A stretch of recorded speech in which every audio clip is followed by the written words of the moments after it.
அரசாங்க ரீதியாக நகராட்சி சிறப்பாக செயல்பட்டால் கூட வளர்ச்சி என்பதிலே ராசிபுரம் நகராட்சி பின்தங்கி தான் இருக்கிறது. அதே மாதிரி பார்த்தீங்கன்னா ராசிபுரம் புது பஸ் ஸ்டாண்டு டு பழைய பஸ் ஸ்டாண்டு வரையும் பார்த்தீங்கன்னா டிராஃபிக் ஜாம் நிறைய ஆகும் ஒரு விசேஷ காலகட்டங்களில். ராசிபுரம் நகராட்சி ஒரு குறுகிய வட்டத்திலே உள்ளடங்கி இருந்து கொண்டிருக்கின்றது. வணக்கம், நான் தேமுதிக நாமக்கல் வடக்கு மாவட்ட கழக செயலாளர் விஜய் சரவணன். நான் இன்னைக்கு ராசிபுரத்தில் என்னுடைய பூர்வீகம் ராசிபுரம் தான். நான் கோனேரிப்பட்டி என்கின்ற ஏரியாவில் நான் பகுதியில் நான் பிறந்து வளர்ந்து இன்னைக்கு நான் சிறிது காலம் ஆண்டலூர் கேட்டிலும் வசிச்சிருக்கேன். இப்போ நான் திருச்செங்கோட்டில் நான் இருக்கேன். இருந்தாலும் நான் என்னுடைய மாவட்ட செயலாளருங்கிற பொறுப்பில் ராசிபுரம் நகராட்சியும் உள்ளடங்கி வருது. இப்போது ராசிபுரம் நகராட்சி விரிவாக்கம் தேவை இல்லையா என்கின்ற ஒரு விவாதங்கள் போய்கொண்டிருக்கிறது. நிச்சயமாக தேமுதிகவை பொறுத்தவரையில் என்னுடைய கருத்து, ராசிபுரம் நகராட்சி கட்டாயம் ஒரு விரிவாக்கம் தேவை. ஏனென்று சொன்னால் ராசிபுரம் நகராட்சி உருவாக்கப்பட்டு இன்று 76 ஆண்டு காலம் ஆகின்றது. இருந்தாலும் இன்றைய கட்டத்தில் மக்கள் தொகை கணக்கெடுப்பின்படி கட்டாயம் ராசிபுரம் நகராட்சிக்கு ஒரு விரிவாக்கம் தேவை. ஏனென்று சொன்னால் ராசிபுரம் நகரம் என்று சொன்னாலே 2 தொழிலுக்கு பெயர் போன ஒரு நகராட்சி. ஒன்று ராசிபுரம் நெய் என்று சொன்னாலே இன்னைக்கு உலக நாடு அளவில் எக்ஸ்போர்ட் ஆகி கொண்டிருக்கின்ற ஒரு தொழில் மையமான ஒரு நகரம் ராசிபுரம் நகராட்சி. அதேமாரி பார்த்தீங்கன்னா பட்டுக்கு ராசிபுரம் தான் அது பெயர் சொல்கின்ற அளவுக்கு இருக்குது. இன்னைக்கு பெரிய அளவில் வர்த்தகங்கள் நடந்து கொண்டு இருந்தாலும் கூட இன்னைக்கு அதை நம்ம வெளிப்படையாக பார்க்க முடியவில்லை. ஏனென்று சொன்னால் ராசிபுரம் நகராட்சி ஒரு குறுகிய வட்டத்திலே உள்ளடங்கி இருந்து கொண்டிருக்கின்றன. ஏனென்று சொன்னால் இந்த ராசிபுரம் நகராட்சியை பொறுத்தவரையே விரிவாக்கம் வேண்டும். ஏனென்று சொன்னால் ஒரு ராசிபுரம் நகராட்சி ஒரு பெரிய அளவில் வரணும். இன்னைக்கு ராசிபுரம் சின்ன கடைவீதி பெரிய கடைவீதின்னு ஒன்று சொல்கிறாங்க. நம்ம நிறைய நாட்களில் பார்க்குறோம், ஒரு திருவிழா காலகட்டத்தில் பார்க்குறோம். ராசிபுரம் நகராட்சியில் அந்த சின்ன கடைவீதி பெரிய கடைவீதி ரொம்ப இக்கட்டான ஒரு சூழ்நிலை. அதில் ஒரு கார் முன்னாடி போனால் இன்னொரு 2 வீலரோ பைக்கோ முன்னாடி வந்தால் கூட அது சரிவர அங்கே ஓரங்கட்டி போக முடியல. மக்கள் தொகை நடந்து போகும்போது ரொம்ப சிரமமாக இருக்குது. ஒரு தீபாவளி பண்டிகை காலங்களாகட்டும், தைப்பொங்கல் திருவிழா காலங்களெல்லாம் துணி எடுக்க போகிறவங்களாம் அந்த சின்ன கடைவீதியில் எவ்வளோ சிரமப்படுறாங்க நான் கண் கூட பார்த்துருக்கேன். நான் நிறைய முறை நானும் அந்த போக்குவரத்து நெரிசல்லாம் மாட்டி அனுபவிச்சிருக்கேன். அதேமாரி பார்த்தீங்கன்னா ராசிபுரம் புது பஸ் ஸ்டாண்டு டு பழைய பஸ் ஸ்டாண்டு வரையும் பார்த்தீங்கன்னா டிராஃபிக் ஜாம் நிறைய ஆகும் ஒரு விசேஷ காலகட்டங்களில். இதையெல்லாம் நம்ம தவிர்க்க வேண்டும். இதை தவிர்க்க வேண்டும் என்று சொன்னால் முதல்ல நம்ம ரோடு ராசிபுரம் நகராட்சியை சுற்றி பார்த்தீங்கன்னாவே ஒரே ஒரு வட்டம் தான் இருக்குது. நம்ம இப்போ ராசிபுரம் போலீஸ் ஸ்டேஷன் ஆரம்பித்து புது பஸ் ஸ்டாண்டு அப்படியே பார்த்தீங்கன்னா ஒன்வே பூவாயம்மாள் திருமண மண்டபம் அப்படியே பார்த்தீங்கன்னா கட்னாச்சிம்பட்டி இப்படி ஒரு வட்டம் அடித்து மறுபடியும் போலீஸ் ஸ்டேஷன் வரது தான் ஒரு ராசிபுரத்தினுடைய ஒரு குறுகிய சாலைகளாக இருக்குது. அந்த குறுகிய சாலைகள் பார்த்திங்கன்னா எல்லாமே ஒரு இக்கட்டான சாலைகள் தான். ஒரு அவசரத்துக்கு ஒரு ஆம்புலன்ஸ் போக முடியாது, ஒரு தீயணைப்பு துறையினர் போக முடியாது. இதுமாரி போக்குவரத்து நெரிசலான பகுதியாக தான் இருந்துக்கிட்டு இருக்கு.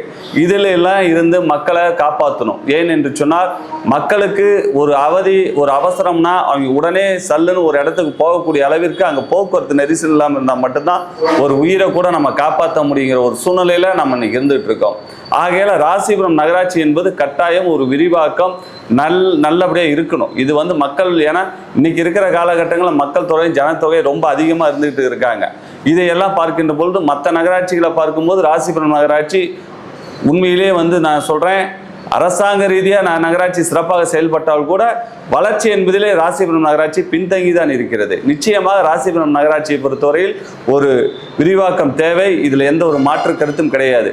அதேமாரி ஏரி குளங்கள்லாம் இருக்குது. இதையும் தாண்டி ஒரு ஆண்டலூர் கேட்டில் பார்த்தீங்கன்னா இன்றைக்கி ஆண்டலூர் கேட் இருக்குது. அங்கே பார்த்தீங்கன்னா திருவள்ளுவர் காலேஜ் இருக்குது, டைட்டில் பூங்கா இருக்குது, ஆரம்பிச்சிருக்காங்க. அதேமாரி ஏடிஎஸ் டிப்போ இருக்குது.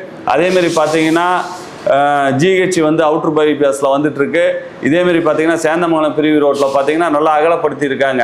இதுமாரி இடங்களெல்லாம் பார்த்தீங்கன்னா நமக்கு அரசாங்க அதிகாரிகளுடைய கட்டிடங்கள், அது எந்த அரசாங்க துறையினுடைய கட்டடங்களாக இருந்தாலும் அந்த கட்டிடங்கள் அங்கே போகணும். அந்த அரசாங்க ஆஃபீஸ் அங்கே போனால் மட்டுமே ஒரு ராசிபுரம் டவுன்லேருந்து மக்கள் போய் அந்த அரசாங்க அதிகாரிகளையோ அந்த அலுவலகத்திற்கு செல்கின்ற பொழுது அந்த அரசாங்க அலுவலகத்தை சுற்றி நமக்கு ஒரு பரவலான ஒரு வீடுகள் எல்லாம் அங்கே வரும். கட்டாயம் வரும். ஒரு அரசாங்க அதிகாரி ஒரு ஆஃபீஸ் இருந்துன்னா கட்டாயம் அந்த இடத்த வீடுகள்லாம் வரத்தான் செய்யும்.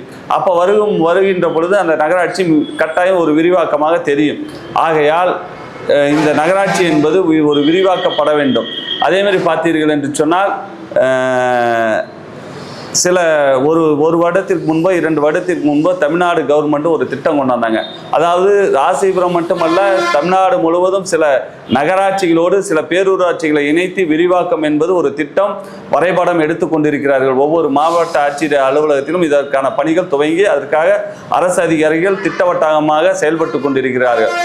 ஆகையால் நிச்சயமாக ராசிபுரம் நகராட்சியை பொறுத்தவரையில் அந்த நகராட்சி பேரூராட்சிகளை இணைத்து ஒரு பெரிய ஒரு நகராட்சியாக நாம் உருவாக்க வேண்டும்.